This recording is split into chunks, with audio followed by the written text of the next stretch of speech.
Olá pessoal, tudo bem? Aqui é o professor Edward de Física e na aula de gravitação de hoje nós vamos falar sobre as forças de maré.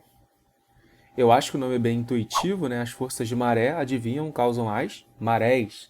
Então, maré alta, maré baixa, cheia, todas elas são causadas por essas forças. De verdade, a força de maré não é uma força específica que atua no corpo, mas na verdade ela é uma diferença entre forças gravitacionais, ou seja, uma subtração entre forças gravitacionais. Por exemplo, imagina que você tem aqui a Terra e aqui você está com a Lua. Eu vou analisar as forças que a Lua faz na Terra, tá? Então, eu vou pegar aqui o ponto A, o ponto B e o ponto C. Pessoal, como esses pontos estão a distâncias diferentes do sistema, né, da Lua, cada um deles vai ser atraído por uma força diferente. Em especial, o A é o mais atraído, porque ele está mais perto. Em seguida vem o B, porque ele está a distância média. E por último o C, porque ele está mais longe. Então, as forças de maré elas vão ser as diferenças entre cada um desses pares de forças. Então, por exemplo, entre A e B, vai ser FA menos FB. Entre B e C, vai ser FB menos FC. Tá, e por que essas forças de maré elas são importantes? Vamos imaginar esses três corpos aqui, A, B e C, parados, abandonados nessa posição. Ao serem abandonados, eles vão começar a ser atraídos pela Lua. Pessoal, concordam que a distância no início entre eles é a mesma? Que se o B está no centro, né, esse pedaço acaba sendo igual a esse. E a pergunta é, o que acontece com a distância entre esses corpos ao longo do tempo?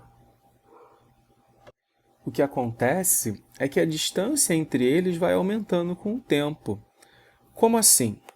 Vou desenhar embaixo aqui, como se fosse a sequência, né, do A, B e C andando. O C vai andar um pouquinho para frente, o B vai andar um pouquinho a mais para frente e o A vai andar ainda mais para frente. Então, repara que a distância entre eles está aumentando. Se a gente é o B usado como referencial, você vai observar o C andando para trás e vai observar o A andando para frente. É claro que todos eles estão andando para frente, mas visto do referencial B, a sensação que ele tem é que esses dois caras, A e C, estão se afastando dele. Pessoal, como a queda dos objetos e a órbita dos planetas é originado da mesma força, vamos pensar agora o que acontece com a água na Terra, vista da Terra. Como nós já falamos, nós somos o corpo B, e aí nós vamos observar aqui, vou desenhar exagerado, tá? A água que está em volta da Terra. Vista do B, o A, né, a parte da água que está em A, vai se aproximar mais da Lua durante a sua queda, e o C vai se aproximar menos, ou seja, visto do B é como se ela estivesse se afastando. Então, ao longo do tempo, o que nós vamos ver é isso daqui, ó. A água aqui embaixo vai achatar, aqui em cima vai alongar, achatar e alongar de novo. Por que isso acontece, né? Aqui alonga, porque visto do B, esse cara está se afastando, esse cara está se afastando. Aqui encurta, porque o total de água tem que ser constante, né? Então, como se fosse um balão.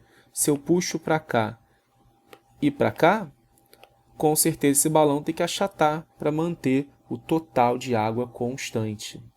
Ou seja, nessas posições que nós desenhamos, o A e o C experimentam marés altas, enquanto esses pontos aqui, que eu vou chamar de D e E, eles experimentam maré baixa. E aí, o que vai acontecer ao longo do tempo, pessoal? A Lua vai circulando. Então, a Lua vem para cá agora. E aí, quando a Lua estiver aqui, ó, o D e o E vão experimentar maré alta, o A e o C maré baixa. A Lua vai estar aqui. Aí o A e o C voltam a ter maré alta, o D e o E voltam a ter maré baixa. A Lua vai estar aqui. O D e o E voltam a ter maré alta, o A e o C voltam a ter maré baixa. E aí a Lua volta, completou um dia.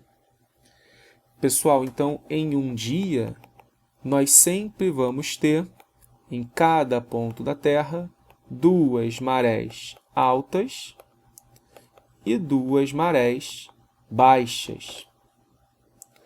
E é claro que a maré ela não é causada apenas pela Lua. Na verdade, o Sol também ele consegue produzir maré. São as chamadas marés de Gizé. Pessoal, se o Sol estiver nessa posição que eu desenhei, ele vai acabar tentando causar a maré alta no D e no E, deixando o A e o C com marés baixas, causadas pelo Sol. A Lua vai estar puxando ao contrário. Então vai haver uma competição entre a Lua e o Sol. Por estar mais perto, a Lua acaba ganhando nesse caso, mas a maré não é tão alta quanto poderia ser. Agora, se o Sol estiver nessa posição ou nessa posição, ele vai acabar puxando as marés junto da Lua. Isso faz com que o efeito causado pela Lua seja intensificado. Então, as marés altas são muito altas e as marés baixas são muito baixas. E você consegue identificar que fases são essas daqui da Lua? São a nova, que é essa, e a cheia, que é essa aqui. Por isso que nessas duas luas, as marés são mais intensas, são mais elevadas. A maré alta é mais alta, a maré baixa ela é mais baixa. Nas outras luas, né, na crescente e na minguante, a maré é mais ou menos, chamar assim só para explicitar. Por que mais ou menos? Porque os efeitos do Sol e da Lua eles acabam estando em direções, em sentidos opostos e tentam se cancelar. Vamos agora fazer uma conta, calculando de fato quanto é a força de maré causada entre esses pontos que nós marcamos A, B e C. Lembrando que a força de maré é a diferença entre forças gravitacionais. Então, por exemplo, vamos supor que essa distância aqui seja Dzão e o raio da Terra seja R. Eu vou calcular a diferença entre as forças A e as forças B. E você, para casa, depois que acabar essa aula, vai calcular a diferença entre as forças B e a força C. Tá? Então, vamos lá. Quem é FA? Vou chamar de Mzão a massa da Terra, Mzinho a massa da Lua. G, Mzão, Mzinho, dividido pela distância ao quadrado. A distância é isso aqui, tá? Opa, entre o A e a Lua. Aí, como tudo é Dzão e o raio da Terra vale R, e CD menos R ao quadrado. Menos, em B, G, Mzão, Mzinho, dividido por D ao quadrado. Pessoal, aqui nós vamos usar uma aproximação chamada aproximação de Gauss, ou aproximação de Bernoulli. 1 mais x elevado a n é 1 mais nx, quando x muito menor que 1. Então, olha para esse d menos r ao quadrado. E aí, boto o d em evidência, aqui sobra 1, e aqui é só dividir por r. Então, fica r sobre d. Não se esqueça de que está tudo ao quadrado. Então, isso é d ao quadrado, 1 menos r sobre d ao quadrado. Pessoal, agora tem um d ao quadrado aqui, que eu vou botar em evidência junto com esse. Então, vai ficar assim. Aí aqui sobrou o parênteses embaixo. Como está embaixo, quando eu passar para cima, é só trocar o sinal do expoente. Então, fica menos 2. Aí aqui sobrou 1, né? Supondo que R seja muito menor que D, ou seja, o raio da Terra seja muito menor que a distância entre a Lua e a Terra, é quase isso para a Terra. Então, a gente pode usar que 1 menos R sobre D, onde R sobre D é muito pequenininho. Então, isso é 1, esse menos desce aqui, 2R sobre D. Quando subtrair desse 1, esse 1 aqui vai acabar cortando. Então, a diferença entre as forças fica GMM vezes 2R sobre D ao cubo. É muito bom você saber fazer essa conta. A prova do ITA cobra ela com alguma frequência. Então, é legal você conhecer, fazer a aproximação de Bernoulli e saber o que é a força de maré.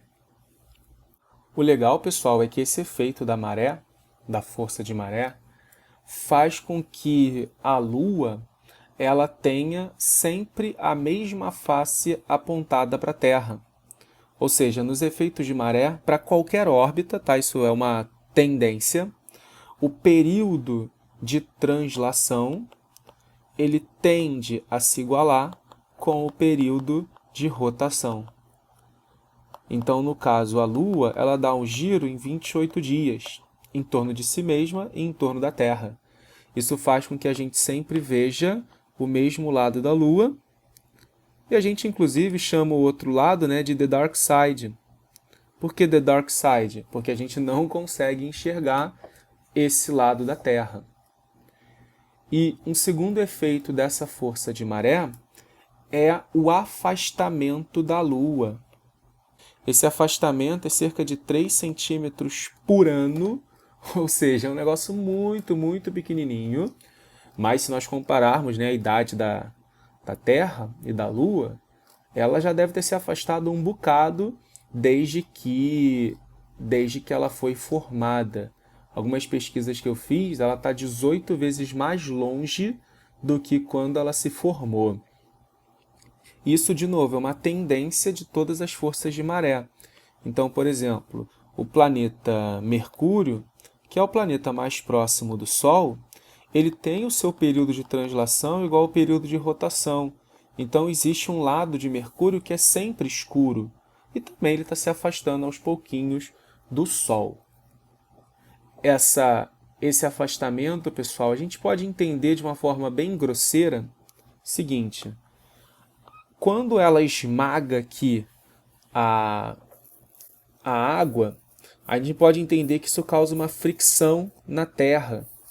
E aí ação e reação, né? Essa fricção também é causada aqui, freando esse objeto, fazendo com que ele se afaste, mantendo aí a sua órbita. Isso é uma forma mais grosseira da gente observar, só para a gente entender a influência aí das marés no afastamento da Lua. Beleza? Então espero que vocês tenham gostado dessa aula e até a próxima.